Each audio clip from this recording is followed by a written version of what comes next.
ओम नमो भगवते वासुदेवाय। ओम नमो भगवते वासुदेवाय। ओम नमो भगवते वासुदेवाय। नारायणं नमस्कृत्यं नरं चैव नरोत्तमं देवीं सरस्वतीं व्यासं ततो जयमुदीरये। नष्टप्रायेषु भद्रेषु नित्यं भागवत सेवया भगवती उत्तम श्लोके भगवती नैष्ठिकी।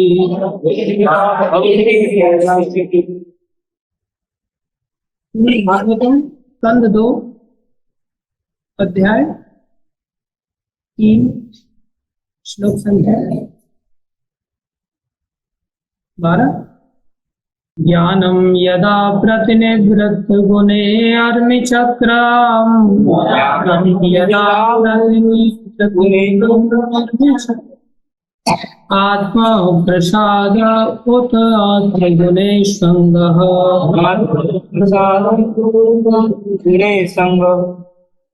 कैवल्य सम्मत पथस्त्वत् भक्ति योगः। वो निवृतो हरि कथा सुरतिं न कुर्यात्। ज्ञानं यदा प्रतिनिवृत गुणोर्मिचक्रम्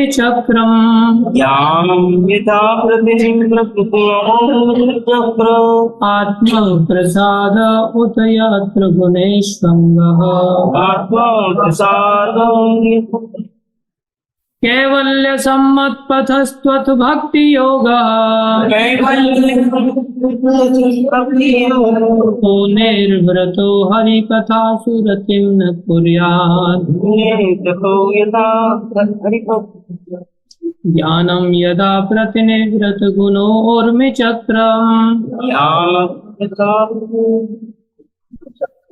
आत्मा प्रसाद उत यत्र गुणेष्वङ्गः। कैवल्य सम्मत पथस्त्वत् भक्ति योगः। वो निर्वृतो हरि कथा सुरतिं न कुर्यात्। शब्दार्थ ज्ञानम ज्ञान।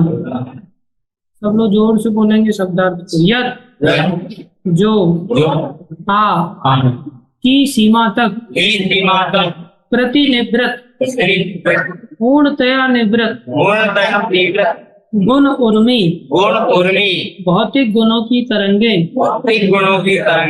चक्रम भंवर आत्म प्रसाद आत्म संतोष उत और भी यत्र जहाँ गुणेशु प्रकृति के गुणों में असंग अनासक्ति कैवल्य दिव्य सम्मत स्वीकृत पथ रास्ता तू लेकिन पथ अतएव भक्ति योगा भक्तिमय सेवा कह कौन निर्वृत लीन हरि कथासु भगवान की दिव्य कथाओं में रतिम आकर्षण नहीं कुर्यात करेंगे। अनुवाद परम भगवान हरि विषयक दिव्य ज्ञान वह ज्ञान है जिससे भौतिक गुणों की तरंगे तथा भंवरे पूरी तरह थम जाती हैं। बन जाती है। ऐसा ज्ञान भौतिक आसक्ति से रहित होने के कारण आत्मतुष्टि प्रदान करने वाला है और दिव्य होने के कारण महापुरुषों द्वारा मान्य है। तो भला ऐसा कौन होगा जो इससे आकृष्ट नहीं होगा। तात्पर्य अर्चनीय वंदनीय प्रातः स्मरणीय जगतगुरु श्री प्रभुपाद जी द्वारा श्री प्रभुपाद की कृपा करके सब ध्यान से सुनेंगे। भगवत गीता के 10वें अध्याय के 9वें श्लोक के अनुसार शुद्ध भक्तों के लक्षण अत्यंत अद्भुत हैं। शुद्ध भक्त अपने सभी कार्यों को सदा भगवान की सेवा में लगाता है। इस प्रकार शुद्ध भक्त आह्लाद की भावनाओं का परस्पर विनिमय करते हैं और दिव्य आनंद का आस्वादन करते हैं। यदि किसी प्रामाणिक गुरु के मार्गदर्शन में उचित ढंग से साधना की जाए तो साधन अवस्था में भी यह दिव्य आनंद अनुभव किया जाता है। इसका मतलब आचार्य कहते हैं कि वास्तव में ये दिव्य आनंद तो सिद्ध अवस्था में है, लेकिन साधन भी अगर ठीक से प्रामाणिक गुरु के निर्देशन में कर लिया जाए तो साधन भी अच्छी तरह करने से भक्त को साधन अवस्था में ही दिव्य आनंद मिले।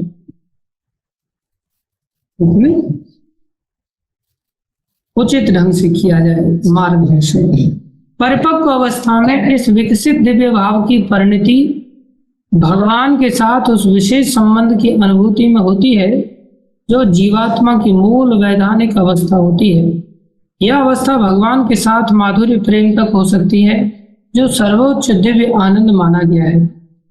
इसलिए इस साक्षात्कार का एकमात्र साधन होने का कारण भक्ति योग कैवल्य कहलाता है। इस संदर्भ में श्रील जीव गोस्वामी एक वैदिक कथन उद्धृत करते, एको नारायणो देव परावरानाम परम आस्ते कैवल्य संगीतः, और यह प्रस्थापित करते हैं कि भगवान नारायण ही कैवल्य हैं और जिस साधन से मनुष्य भगवान तक पहुंचने में समर्थ बनता है वह कैवल्य पंथा अर्थात भगवान तक पहुंचने का एकमात्र साधन कहा जाता है। यह कैवल्य पंथा का प्रारंभ, ध्यान दो, यह कैवल्य पंथा का प्रारंभ श्रवण से अर्थात परमेश्वर से संबंधित विषयों के बारे में सुनने से, भगवान संबंधी कथाओं के श्रवण से प्रारंभ होता है और ऐसी हरि कथा सुनने का स्वाभाविक परिणाम दिव्य ज्ञान की प्राप्ति होता है जिससे संसारी कथाओं से विरक्ति उत्पन्न होती है, जिसके लिए भक्त में कोई रुचि नहीं रह जाती। भक्त के लिए सारे संसारी कार्यकलाप चाहे वे सामाजिक हों या राजनीतिक अनाकर्षक बन जाते हैं और परिपक्व अवस्था में ऐसे भक्त को अपने शरीर तक से अनासक्ति हो जाती है और शारीरिक संबंधियों की बात तो उठती ही नहीं। अपने ही शरीर के बारे में उसे पता चल जाता है कि शरीर से रोज हम शौचालय में जाते हैं और वहां पर गुलाब के फूलों का त्याग करते हैं। ऐसा होता है, गंदगी का त्याग करते तो इस शरीर से ही वैराग्य मिलती। तो शरीर में कितनी गंदगी।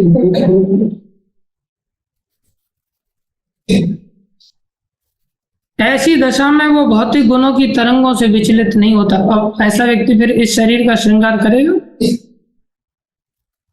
ऐसा व्यक्ति इस शरीर का श्रृंगार करेगा फिर जो अंदर से गंदगी हो।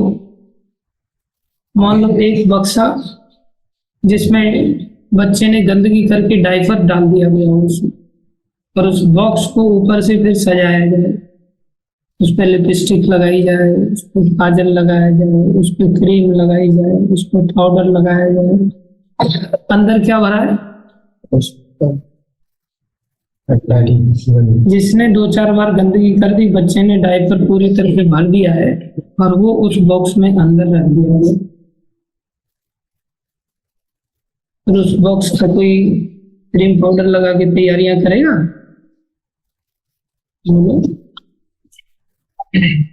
एक ही व्यक्ति बोलता है, बाकी सब तैयारी में लगे हुए।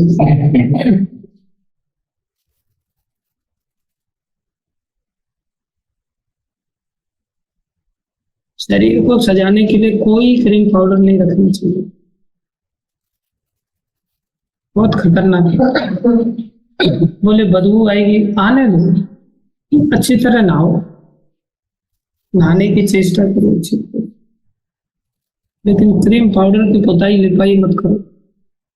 सिंपल एक नारियल का तेल ले लो, चमड़ी फटेगी, उसको लगा लो,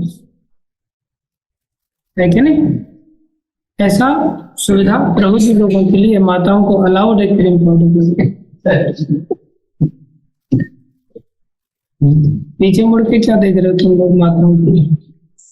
किसने क्रीम पाउडर लगाया, ऐसे देख रहे हो? ना माताओं को अलाउड है, ना प्रभु जी लोगों को।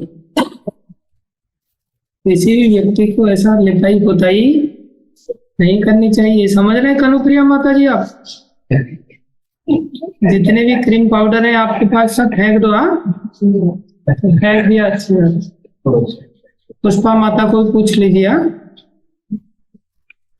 जितने भी रखे हुए, हाँ रखे हुए माता ने कुछ खरीदा क्रीम पाउडर, पुष्पा माता ने रखे कुछ? हाँ क्या बॉडी लोशन? नहीं तेरा भी बताएंगे क्या क्या लगाते हैं। अच्छी बात, सब फेंक दो जिसके पास जो कुछ भी है, ये सब चीजें। एक नारियल का तेल ले लो, बढ़िया सरसों का तेल, लेकिन सरसों का तेल लगाने के बाद नहाना पड़ता है। सरसों का तेल लगाने के बाद नहाना पड़ता है, इसलिए पुराने समय में नहाते समय सरसों का तेल लगा लेते थे। थोड़ा सा तेल लगा करके, पानी लगा करके रगड़ के उसको लगा लेते थे शरीर में, फिर 2 लोटा पानी डाल लेते थे, उससे फिर चमड़ी ठीक बनी रहती, शुद्धि भी हो जाती थी। लेकिन नहाने के बाद नारियल का तेल लगा सकते हो, उससे आप अशुद्ध नहीं। बेस्ट है सरसों का तेल, अगर कम खर्चे में काम चल रहा है तो बढ़िया। वैसे नारियल का तेल ले लो, आश्रम में नारियल का तेल दुर्लभता से मिलता हो तो मेरे पास आके ले सकते हो। आश्रम वाले तेल देते नहीं लगाने। हाँ नहीं देंगे तो देना पड़ेगा, सही बात है, जरूर देंगे, कोई दिक्कत नहीं। तो ध्यान दें सभी, शरीर को सजाना नहीं चाहिए। कल महाराज प्रसाद दे रहे थे तो एक माता जी तिलक वगैरह लगा करके अपने बच्चे को प्रसाद दिला रही थी वहां पर क्लास के बाद। महाराज बोले हाथ आगे करवा इसका। महाराज ने देखा उसको, लिपस्टिक लगा करके चली आइए यहाँ बंद कर दे लिपस्टिक लगाना, भक्त बन रही है, अकल है नहीं बिल्कुल। महाराज ने झाड़ दिया एकदम। हरे कृष्णा प्रभु जी, धन्यवाद प्रणाम। लोग कुछ मैसेज भेजते रहते बीच बीच में, क्या लगा सकते प्रभु जी, क्या नहीं लगा सकते। एक मिनट पढ़ के सब दिखा देता हूँ। हरे कृष्णा, सन क्रीम तो लगा सकते हैं,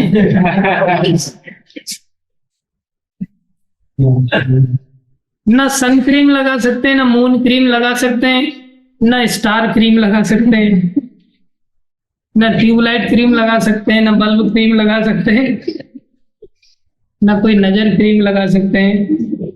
एक ही क्रीम लगा सकते हैं, हरि नाम की, बस बाकी सब छोड़ दो। बाकी नारियल का तेल लगाओ अच्छी तरह से, रगड़ रगड़ के लगाओ, ठीक हो जाएगा सब, उल्टा ज्यादा सुंदर लगेगा। भगवान वो अंदर तो डायपर है, फिर डायपर पे सन क्रीम लगा रहे हो आप।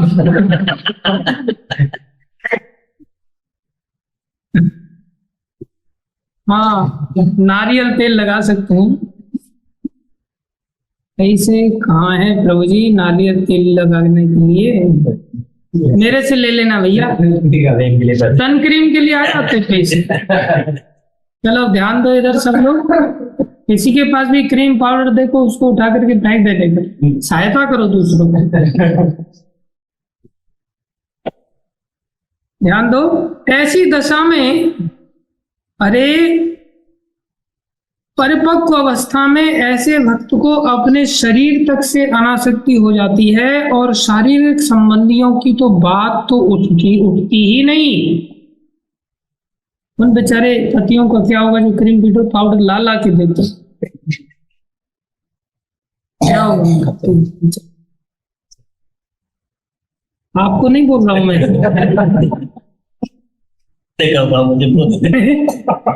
आप घूर घूर के देख रहे थे तो मेरे को लगा कि आप बुरा तो नहीं। अच्छा ध्यान से ठीक है, अच्छी बात है, आपको भी नहीं बोल रहा हूं मैं, नहीं देते ना, चलो। ऐसी दशा में वो भौतिक गुणों की तरंगों से विचलित नहीं होता।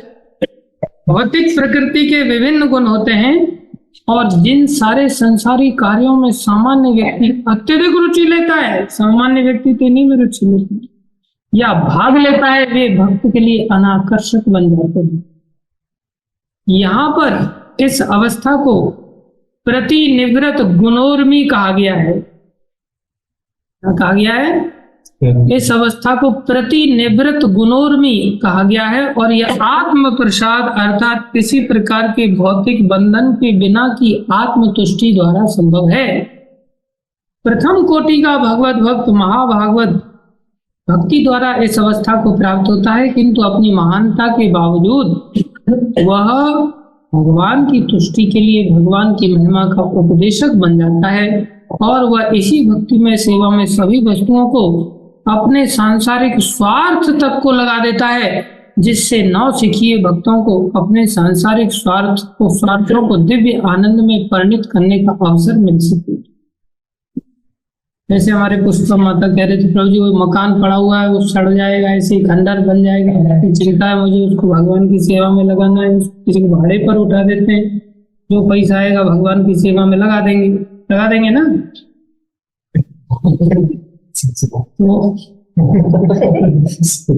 तो माता जी स्वार्थ से ऊपर उठ करके ऐसा दृष्टिकोण से सोच पाते, ये भक्ति का परिणाम। श्रील रूप गोस्वामी ने शुद्ध भक्त के इस कार्य को निर्बंध कृष्ण संबंधे युक्त वैराग्यम उच्यते कहा गया है। यदि सांसारिक कार्यों को भगवान की सेवा से जोड़ दिया जाए तो वे भी दिव्य या प्रमाणित कैवल्य कार्य बन जाते हैं। संसारी कामों को भगवान से जोड़ दिया जाए वो भी दिव्य बन।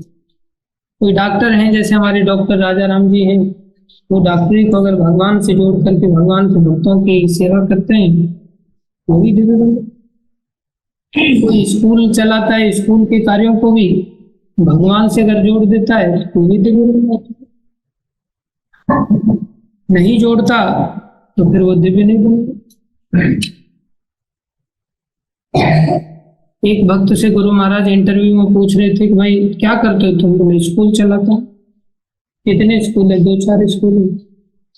बोले फीस लेते हो? बोले हाँ लेते हो। बोले फिर ये गड़बड़,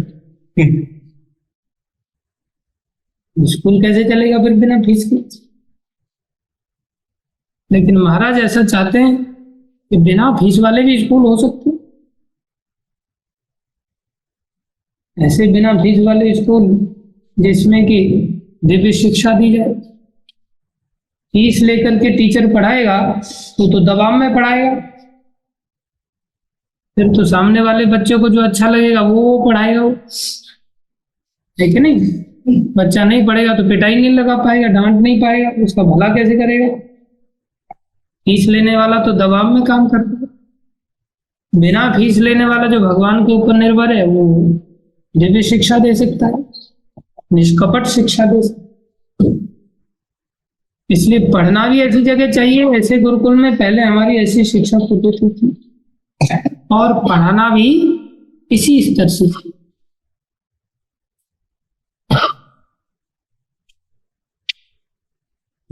तब केवल कार्य बन। ओम अज्ञानम तिमिरन्धस्य ज्ञानाञ्जन शलाकया चक्षुरुन्मीलितं येन तस्मै श्री गुरवे नमः। गुरवे गौरचन्द्राय राधिकाय श्री चैतन्य मनोविष्टम स्थापितं येन भूतले स्वयं तदा मह्यं ददाति स्वपदान्तिकं वन्देऽहं श्रीगुरु श्रीयुतापनकमलं श्रीगुरुं वैष्णवांश श्रीरूपं सागरजातं सहगना रघुनाथवन्दितं तं सजीवं साद्वैतं सावधूतं परिजनसहितं कृष्णचैतन्यदेवं श्रीराधा कृष्णपदां सहगण ललिता श्रीविशाखान्वितांश हे कृष्ण करुणा सिंधु दीनबंधु जगत्पते गोपेश गोप्यकांत श्री राधा कांत नमस्ते भक्त कांचन गौरंगी राधे वृंदावनेश्वरी विश्वमानसते देवी नमामि हरि प्रिय वाञ्छाकल्पतरुभ्यश्च कृपा पतितानां पावनेभ्यो वैष्णवेभ्यो नमो नमः। जय श्री कृष्ण चैतन्य प्रभु नित्यानंद श्री अद्वैत गदाधर शिवासादि भक्तवृंद हरे कृष्णा कृष्णा कृष्णा हरे हरे हरे राम राम राम हरे हरे कृष्णा कृष्णा कृष्णा हरे हरे हरे राम राम राम हरे कृष्णा कृष्णा कृष्णा हरे हरे हरे राम राम राम हरे। गुरवे गौरचंद्राय राधिकाय तदालय कृष्णाय कृष्ण भक्ताय तद्भक्ताय नमो नमः। हरे कृष्णा। जो भी दो शब्द कहें कृपा करके ध्यान से देखो, कोई भी कार्य किया जाता है उस कार्य का एक उद्देश्य होता है। उद्देश्य, वो उद्देश्य अगर पूरा ना हो तो उस कार्य को खेल माना जाता है। खेल माना, जैसे मान लो कोई किसान खेत में बोरिंग करता, बोरिंग समझता है पाटनी? बोरिंग करना समझता है? नहीं। तेरे को समझ आता है क्या कहते हैं? बोरिंग का मतलब क्या होता है?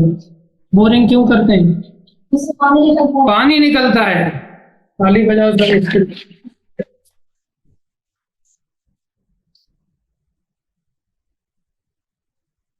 दूध कहाँ से आता है दीपक?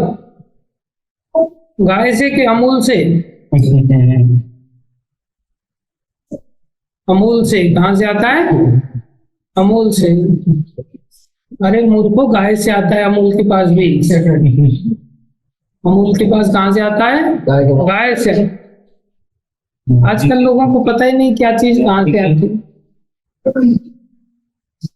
अमूल से आ रहा है? नहीं, मैं दूसरा पूछा। दूसरा ध्यान दो, अभी पता ही नहीं बोरिंग किस लिए करते हो उसको।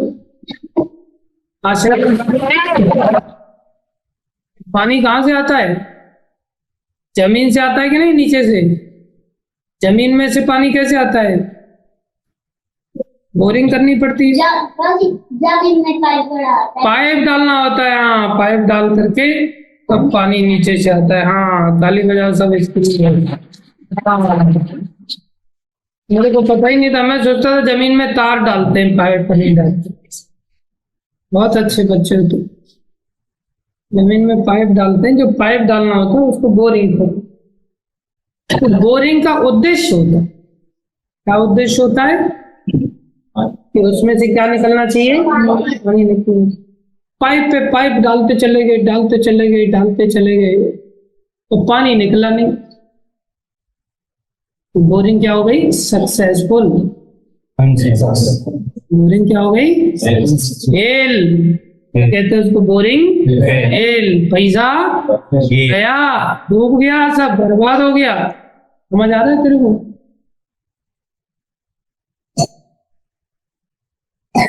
कोई कार्य करें बोरिंग की तरह, उसका भी क्या होना चाहिए?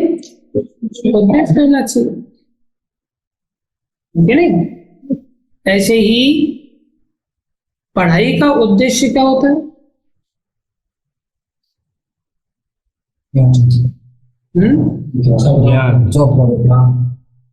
शिक्षा, ज्ञान प्राप्त होना चाहिए।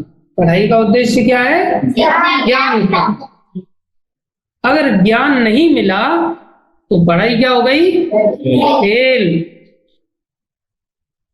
ज्ञान नहीं मिला तो पढ़ाई क्या हो गई? ऐसा नहीं, ज्ञान मिले ना मिले तू पढ़, जैसे बोरिंग से पानी निकले ना निकले, पानी पाइप ठोकते रहो। कैसी बेवकूफी है वो, कितनी बड़ी बात है। बोले क्यों? बोले सब ठोक रहे हैं पाइप तो हम भी ठोकेंगे। ऐसे ही बोले सब स्कूल में जा रहे हैं तो हम भी जाएंगे। शिक्षा मिल रही है क्या? ज्ञान मिल रहा है क्या या अज्ञान मिल रहा है?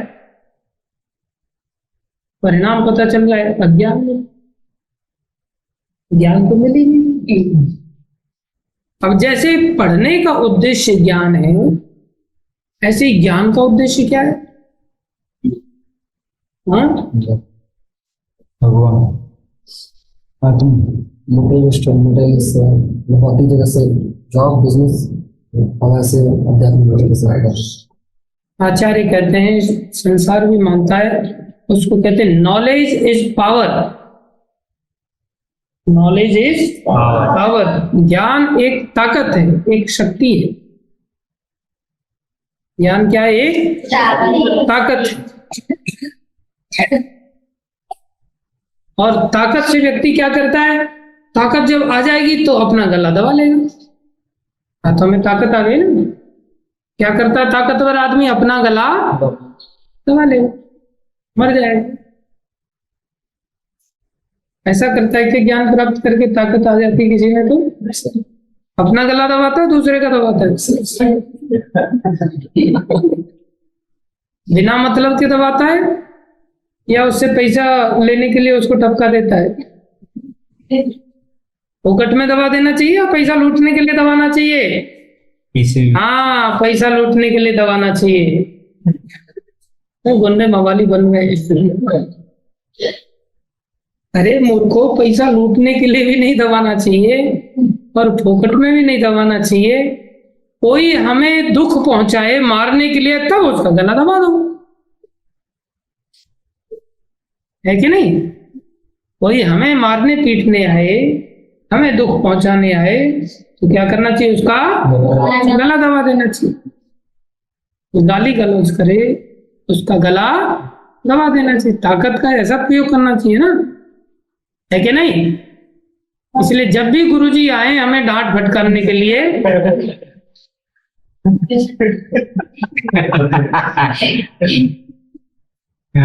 जब भी मन्यांशु प्रभु आपको परेशान करें, बेचारे का गला इतना भारी नहीं है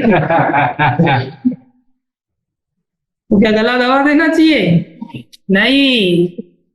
कोई चोर डकैता है तो वो हमारी जान का प्यासा बन जाए, कोई हमारा अहित चाहने वाला हो जो हमारा अच्छा नहीं सोच रहा है, कोई अगर डांट रहा है फटकार रहा है लेकिन हमारे अच्छे के लिए डांट रहा है फटकार रहा है, जैसे मान लो पिताजी हैं, स्कूल नहीं जा रहा है, उसको लेकर के बच्चे को अगर डांट फटकार लगा रहे हैं तो क्या करना चाहिए? ताकत लेकर के पिताजी का नहीं, मम्मी का कर सकते हैं, किसी का भी नहीं करना चाहिए।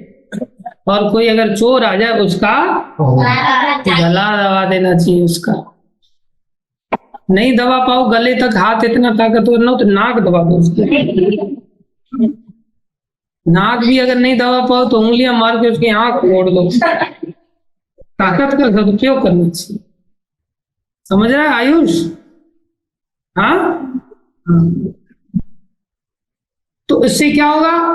हम दुख से बच जाएंगे, नहीं तो हम मर जाएंगे, नरक में जाएंगे, भक्ति करने का मौका नहीं मिल पाएगा, है कि नहीं? तो जीवन को क्या करना चाहिए? ज्ञान का फल क्या है? ज्ञान का उद्देश्य क्या है? ताकत। ज्ञान का उद्देश्य क्या है? ताकत।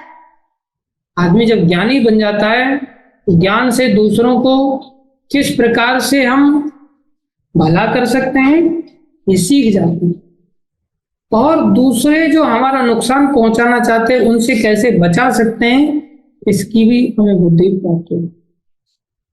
समझ आ रहे हो? समझ आ रहा है सबको? जगन्नाथ आ रहा है? लेकिन आजकल लोगों को ये पता ही नहीं कि ज्ञान, शिक्षा का उद्देश्य, पढ़ाई का उद्देश्य क्या है? ज्ञान।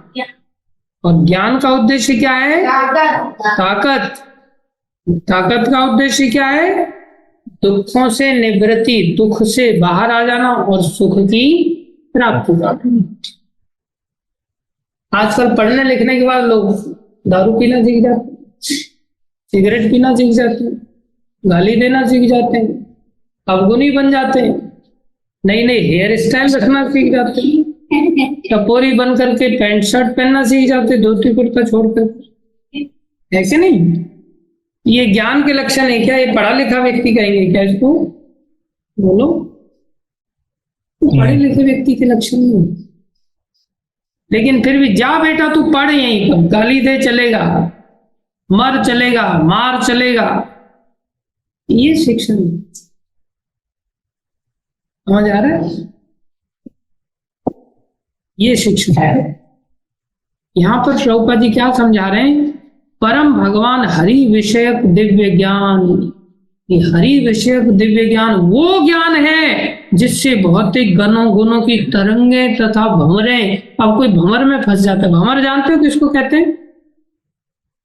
आप कभी नदी में देखोगे या कभी नहर में देखोगे तो पानी ऐसे गोल गोल घूमता है और घूम करके छेद जैसा होगा, उसमें अगर कोई फंस गया तो मरना निश्चित है।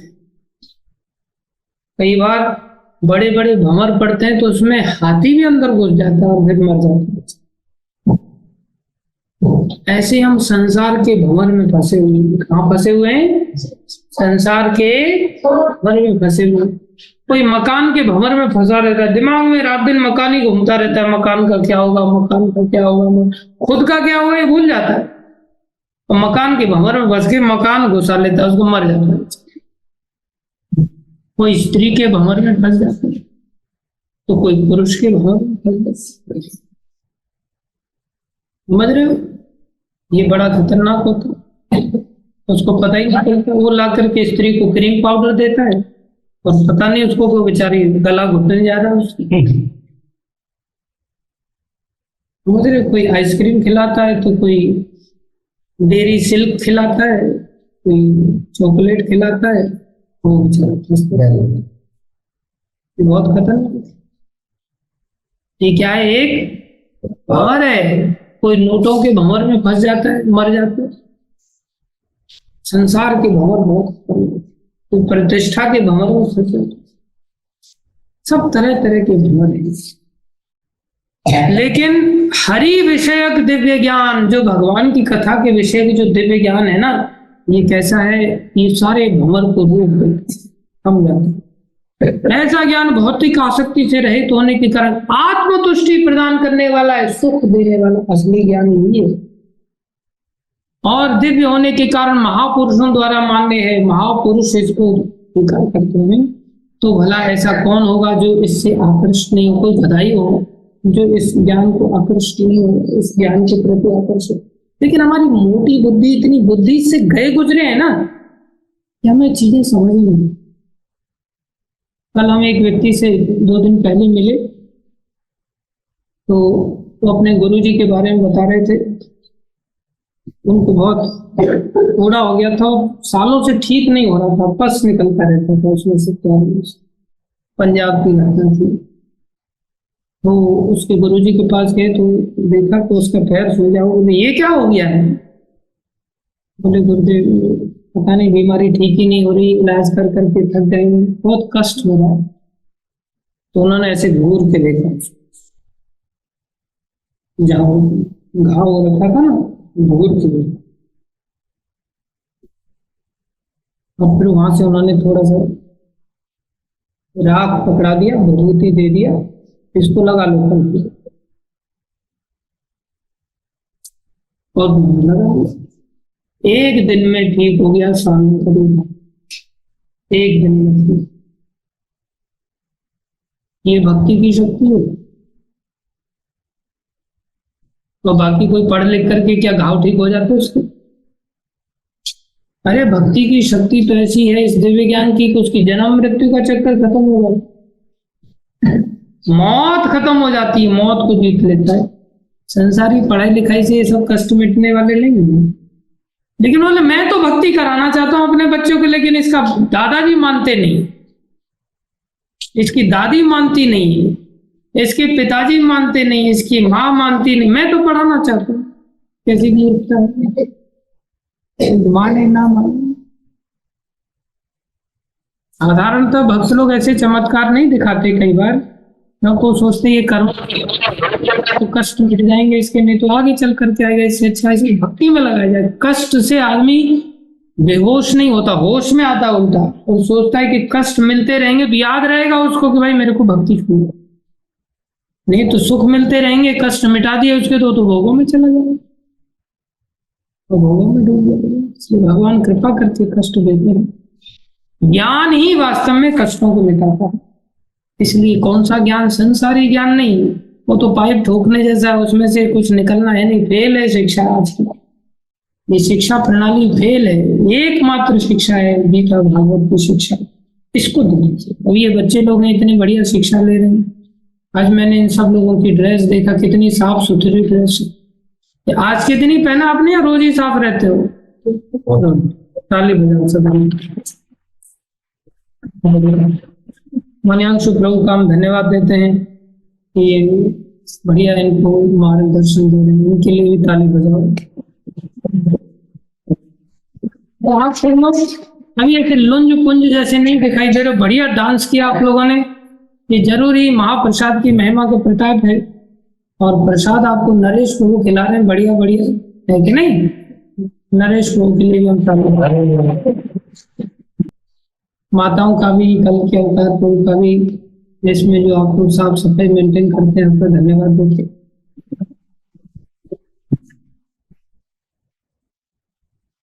बाकी आप सब भक्त लोगों की जो जो सब सेवाएं कर रहे हैं, सब अच्छी बात है, वो भाग्यशाली है। अब कीजिए और जीवन को सफल बनाइए, यही जीवन का उद्देश्य है। बाकी सब खेल है, यही पढ़ाई पढ़ो। प्रहलाद महाराज ने यही पढ़ाई पढ़ी, यही पढ़ाओ और अच्छे बन। तेरे पिताजी नहीं देख रहे, तेरे पिताजी नहीं देख रहे, कब गए हम? चले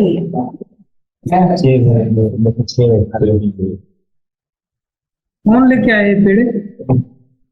अनुप्रिया माता, रेस्ट करके देखता हूँ, बढ़िया क्वालिटी है।